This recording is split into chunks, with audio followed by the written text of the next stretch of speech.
Question number 6 को आप देखें। 3 सिमिलर ड्रिंकिंग ग्लासेस, पानी पीने वाले कोई 3 गिलास हैं, उनकी हाइट्स बिलतरतीब 7.5 centimetre, 9 centimetre, 10.5 centimetre. If the tallest glass holds 343 milliliters, then find the capacities of the other two। मैं लिखता हूं जो इनकी हाइट्स हैं, H1 जो है वो है हमारे पास 7.5 सेंटीमीटर, H2 जो है हमारे पास है 9 सेंटीमीटर और H3 जो हमारे पास है वो है 10.5 सेंटीमीटर। ये इसकी हाइट्स है।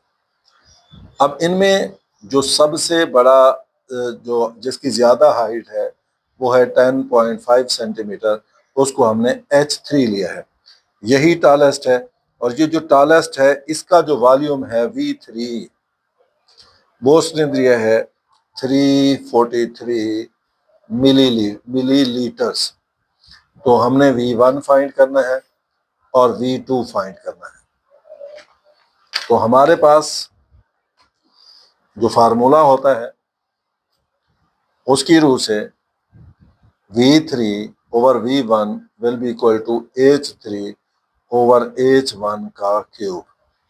तो पहले हम बार बार फार्मूला इस्तेमाल कर रहे हैं, तो अब आप गौर करें। V3 हमारे पास आया है 343 मिलीलीटर और V1 हम फाइंड करना चाहते हैं। H3 है 10.5 सेंटीमीटर और H1 है 7.5 सेंटीमीटर और इसका क्यूब। सेंटीमीटर से सेंटीमीटर कट गया, ये डेसिमल पॉइंट से डेसिमल पॉइंट कट गया। अब अगर हम इसको सिंप्लीफाई करेंगे तो 15 5s are 75, 15 7s are 105। तो 343 millilitre over V1 is equal to 7 over 5 का cube. That may be written as 343 milliliter over V1 is equal to 7 multiplied by 7 multiplied by 7, that is 343, or 5 multiplied by 5 multiplied by 5, that is 125। Cross multiply कर दें, V1 multiplied by 343 will be equal to 343 milliliter multiplied by 125। इधर भी 343 पे divide कर दें, इधर भी 343 पे डिवाइड कर दें, ये कैंसिल हो जाएगा, ये ऐसे cancel. So V1 is equal to 125 millilitre. तो एक जग की कैपेसिटी आ गई 125 मिलीलीटर। अब हम अगले जग की V2 की मालूम करना चाहते हैं, तो अब मैं लिखता हूं V2 over V1 will be equal to H2 over H1 और इसका, तो मैं चूंकि मेरे पास पहले से मालूम है तो मैं क्या करूंगा, मुझे चूंकि यहाँ दिया हुआ है V3, तो मैं कर लेता हूँ V3 over V2 will be equal to H3 over H2, इसका क्यूब हो जाएगा। V3 उसने हमें दे रखा है जो कि 343 मिलीलीटर है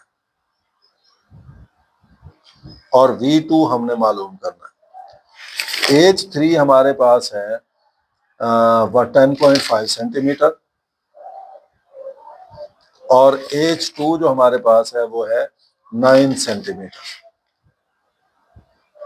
इसका क्यूब। अब इसको सॉल्व करते हैं। 343 millilitre over V2 is equal to, इसको सेंटीमीटर से सेंटीमीटर कट गया, इसका पॉइंट खत्म करें तो नीचे 10 लग जाएगा। 10 को मैं काटता हूँ, 10 2 5 5 2 10, 5 2 10, 5 5 5, 3 3 9, 3 7 so that is 7 over 3 इसका 7 over 6 इसका क्यूब। अब मैं क्या करता हूँ, 343 millilitre over V2 is equal to 343 over 216, cross multiply कर देते हैं। V2 multiply by 343, 343 ml multiply by 216 divided by 343 divided by 343, ऐसे कैंसिल हो गया, ऐसे कैंसिल हो गया। V2 will be 216 millilitre. ये हमारा जवाब।